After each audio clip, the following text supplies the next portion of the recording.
ಕಾಶಿ ಜ್ಞಾನ ಸಿಂಹಾಸನದ ಸನಾತನವಾದ ಜಗದ್ಗುರು ಪರಂಪರೆಗೆ ಅನಂತ ಭಕ್ತಪೂರ್ವಕ ಪ್ರಣಾಮಗಳನ್ನು ಸಮರ್ಪಿಸುತ್ತ ಶ್ರೀಮದ್ ಜ್ಞಾನ ಸಿಂಹಾಸನದ ಈಶ್ವರ ಶ್ರೀ ಶ್ರೀ ಶ್ರೀ 1008 ಜ್ಯೇಷ್ಠ ಜಗದ್ಗುರು ಡಾಕ್ಟರ್ ಚಂದ್ರಶೇಖರ ಶಿವಾಚಾರ್ಯ ಭಗವತ್ಪಾದಂಗಳವರ ಅಡೆದಾರವೆಂದಳಲ್ಲಿ ಅನಂತ ಪ್ರಣಿಪಾತಗಳನ್ನು ಸಮರ್ಪಿಸುತ್ತ ಯಾವ ನುಲ್ವಿ ಗ್ರಾಮದ ಹುಬ್ಳಿ ತಾಲೂಕದ ನುಲ್ವಿ ಗ್ರಾಮದ ಗ್ರಾಮ ದೇವತೆಯರ ಮೂರ್ತಿ ಪ್ರಾಣ ಪ್ರತಿಷ್ಠಾಪನೆ ಹಾಗೂ ಆಧ್ಯಾತ್ಮಿಕ ಪ್ರವಚನ ಮತ್ತು ಗ್ರಾಮದ ಇತಿಹಾಸದಲ್ಲಿ ಪ್ರಥಮ ಜಾತ್ರಾ ಮಹೋತ್ಸವದ ಅಂಗವಾಗಿ ಅದರ ಜೊತೆಗೆ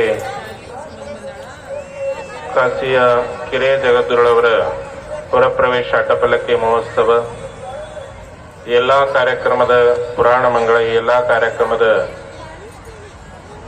ಈ ದಿವ್ಯ ವೇದಿಕೆಯಲ್ಲಿ ಸಿಂಹಾಸನಾರೂಢರಾಗಿ ತಮ್ಮ ದರ್ಶನಾಶೀರ್ವಾದವನ್ನು ಕರುಣಿಸುತ್ತಿರುವ ಶ್ರೀಮದ್ ಗಿರಿರಾಜ ಸಿಂಹಾಸನಾಧೀಶ್ವರ ಶ್ರೀ ಜಮೀನೇ ಕಾಣಿಸ್ತಾ ಇದ್ದಿಲ್ಲ, ರೋಡೇ ಕಾಣಿಸ್ತಾ ಇದ್ದಿಲ್ಲ. ಅಷ್ಟು ತಂಡೋಪತಂಡವಾಗಿ, ಅದರಲ್ಲಿ ವಿಶೇಷವಾಗಿ ಎಲ್ಲ ಮಹಿಳೆಯರು, ಅವರಿಗೆ ಪುರುಷರಿಗೆ ಬರ್ಲಿಕ್ಕೆ ದಾರಿನೇ ಬಿಡ್ತಾ ಇಲ್ಲ ನೀವು. ಅಷ್ಟು ತಾಯಂದ್ರು ಸಹ ಅಷ್ಟೇ ಈ ಒಂದು ಅಡ್ಡಪಲ್ಲಕ್ಕಿ ಮಹೋತ್ಸವದಲ್ಲಿ ಭಾಗಿಯಾಗಿದ್ದರಿ. ಅದರ ಜೊತೆಗೆ ಯುವಕ ಬಳಗ ನಾವು ಮೇಲ್ ಕುಂತು ಏನು ಸೂಚನೆ ಮಾಡ್ತಾವ ಕೇಳಕ ತಯಾರಿಲ್ಲ.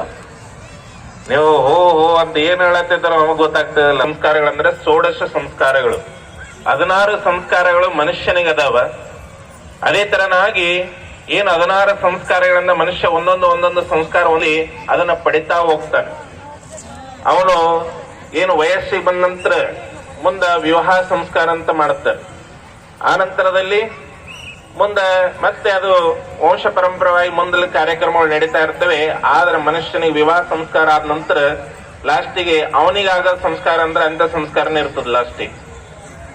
ಹೇಗೆ ಮನುಷ್ಯನಿಗೆ 16 ಸಂಸ್ಕಾರಗಳು ನಡೀತಾವೋ ಅದೇ ತರನಾಗಿ ದೇವಿ ಯಾವುದೇ ಒಂದು ಮೂರ್ತಿ ಆಗ್ಲಿ, ನಾವು ಮಂದಿರವನ್ನ ಕಟ್ತಾ ಇದ್ದೀವಿ. ಮಂದಿರವನ್ನ ಕಟ್ಟಿದ ನಂತರ ಕೇವಲ ಮಂದಿರ ಕಟ್ಟರೆ ಇಲ್ಲಿ ಭಕ್ತರು ಬಂದು ನಮಸ್ಕಾರ ಮಾಡಂದ್ರೆ ಯಾರೂ ಬರಲ್ಲ. ಆ ಮಂದಿರ ಕಟ್ಟಿ ಹಂಗೆ ಬಿದ್ದಿತ್ತಪ್ಪ ಅಂದ್ರೆ ಅಲ್ಲಿ ಭಕ್ತರು ಬರ್ಲಿಕ್ಕಿಲ್ಲ. ಬಾಕಿ ಸುಮ್ನೆ ಉಡಾಳ್ಟಂಪ ಮಂದಿ ಬಂದು ಕುಂತ ಅಲ್ಲಿ ಮಾತಾಡ್ಕೊಂಡ್ ಕುಂದ್ರೋದನ್ನ ನೋಡ್ತಾ ಇರ್ತೀವಿ.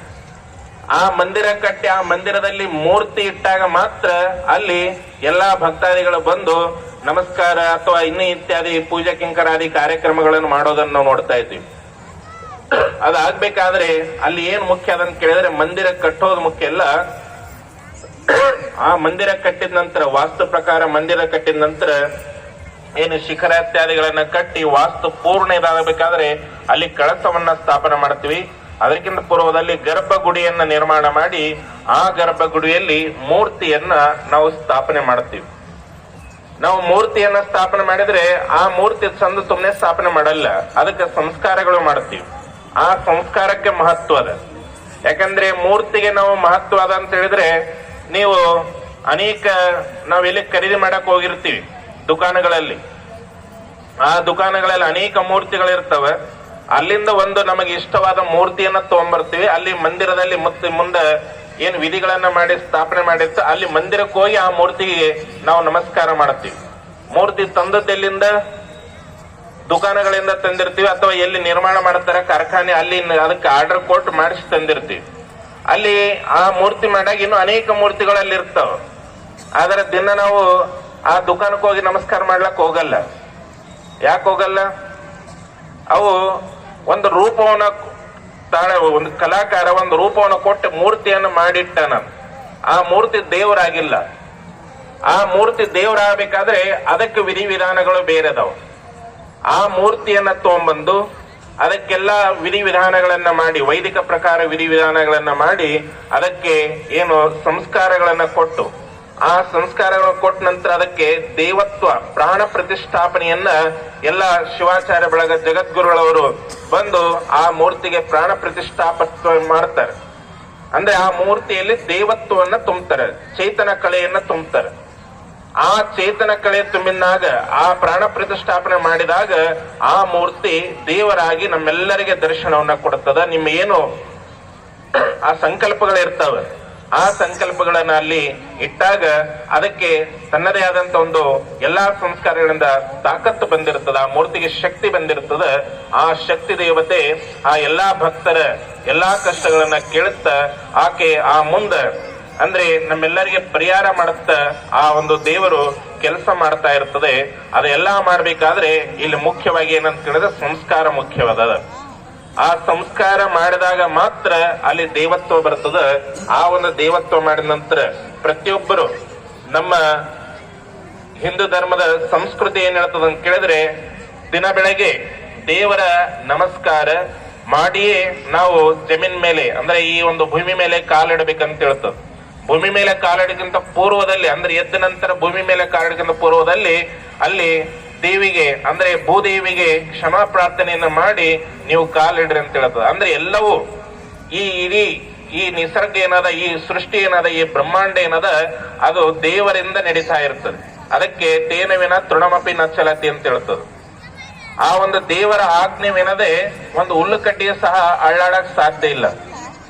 ನೀವು ಒಂದೆಡೆ ಪ್ರಯತ್ನ ಮಾಡಿ ಹುಲ್ಲುಕಡ್ಡಿ ಅಳ್ಳಾಡಿಸಬಹುದು, ಒಂದು ಪಂಕ್ ಹಚ್ಚಿ ಅಥವಾ ಒಂದು ಪ್ಯಾನ್ ಹಚ್ಚಿ ನೀವು ಒಂದು ಹುಲ್ಲುಕಡ್ಡಿ ಅಳ್ಳಾಡ್ಬೋದು. ಎಲ್ಲಾ ಹುಲ್ಲುಕಡ್ಡಿ ಊರಾಗಿದ್ದ ಎಲ್ಲಾ ಗಿಡಗಳು ಅಳ್ಳಾಡ್ಸಕ್ ಆಗಲ್ಲ. ಊರಾಗಿದ್ದ ಎಲ್ಲಾ ಗಿಡಗಳು ಏಕಕಾಲಕ್ಕೆ ಗಾಳಿ ಬಿಟ್ಟಬೇಕಾದ್ರೆ ಆ ಗಾಳಿಯನ್ನ ಬಿಡೋತಕ್ಕಂಥ ತಾಕತ್ ನಮ್ ಕಡೆ ಇರಲ್ಲ. ಅದು ಒಂದು ಶಕ್ತಿ ಇರ್ತದ. ಆ ಶಕ್ತಿಯಿಂದ ನಿಸರ್ಗದಿಂದ ಅಲ್ಲಿ ಅದು ಇಚ್ಛೆ ಮಾಡಿದಾಗ ಮಾತ್ರ ಗಿಡಗಳು ಅಳ್ಳಾಡ್ತಾ ಹೊರತಾಗಿ ಸುಮ್ನೆ ಆತರ ನಾವು ಪ್ರಯತ್ನ ಮಾಡಿದ್ರೆ ಒಂದು ಗಿಡ ಅಳ್ಳಾಡಿಸಬಹುದು ಅಷ್ಟೇ.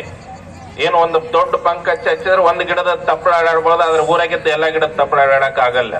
ಅದಕ್ಕೆ ಆ ಏನೇ ಒಂದು ಹುಲ್ಲುಕಡ್ಡಿ ಈ ಕಡೆಯಿಂದ ಆ ಕಡೆ ಹೋಗ್ಬೇಕಾದ್ರೆ ಅದು ಆ ಪರಮಾತ್ಮನ ಇಚ್ಛೆ ಇದ್ದಾಗ ಮಾತ್ರ, ಅವನ ಅಪ್ಪಣೆ ಇದ್ದಾಗ ಮಾತ್ರ ಅದು ಈ ಕಡೆ ಅಲ್ಲಾಡಕ್ ಸಾಧ್ಯ ಆಗ್ತದ. ಇಲ್ಲಂದ್ರೆ ಅದು ಇದ್ದಲ್ಲೇ ಇರ್ತದ. ಅದಕ್ಕೆ ಜಡವಸ್ತಗೂ ಸಹ ಆ ಪರಮಾತ್ಮ ಇಚ್ಛೆ ಮಾಡಿದ್ರೆ ಅಲ್ಲಿ ಜೀವನ ತುಂಬುತ್ತಾನೆ. ಆ ಜೀವನ ಆ ಪರಮಾತ್ಮ ಅವನ ಆಶೀರ್ವಾದದಿಂದ ಆ ಒಂದು ಇದರಲ್ಲಿ ಜಡವಸ್ತುದಲ್ಲಿ ಜೀವತ್ವ ಬರ್ತದ. ಅಲ್ಲಿ ಅವನ ಆಶೀರ್ವಾದ ಹೆಂಗ್ ನಡೀತದೋ ಇಲ್ಲಿ ಸಹ ಆ ಪರಮಾತ್ಮನ ತದ್ರೂಪವಾಗಿ ಬರ್ಖೋ ನರಾಕೃತಿ ಅಂದ್ರೆ ಗುರು ಆ ಒಂದು ಶಿವನ ಅವತಾರವಾಗಿ ಅಂದ್ರೆ ಆ ಒಂದು ಪರಮಾತ್ಮನ ಅವತಾರವಾಗಿ ಗುರು ಈ ಒಂದು ಭುವಿಯಲ್ಲಿ ಅವತರಿಸಿರ್ತಾನೆ. ಆ ಒಂದು ಗುರುವಿನ ಆಸ್ತಮಸ್ತಕ ಸಂಯೋಗದಿಂದ ಯಾವ ಭಕ್ತರಿಗೆ ಲಿಂಗಧಾರಣೆ ಅಂತ ಮಾಡ್ತಾರೆ, ಅದರ ಜೊತೆಗೆ ಯಾವ ಮೂರ್ತಿಗೆ ಗುರುವಿನ ಒಂದು ಸಂಸ್ಕಾರ ಕೊಡುವುದರ ಮುಖಾಂತರವಾಗಿ ಗುರುವಿನ ಮುಖಾಂತರ ಆ ಮೂರ್ತಿಗೆ ಸಂಸ್ಕಾರ ಕೊಟ್ಟು ಆ ಮೂರ್ತಿದಲ್ಲಿ ದೈವತ್ವವನ್ನ ತುಂಬುವಂತ ಒಂದು ಕಾರ್ಯ ನಾಳೆಯ ದಿನ ಇಲ್ಲಿ ನಡೆಸ್ತಾ ಇದೆ.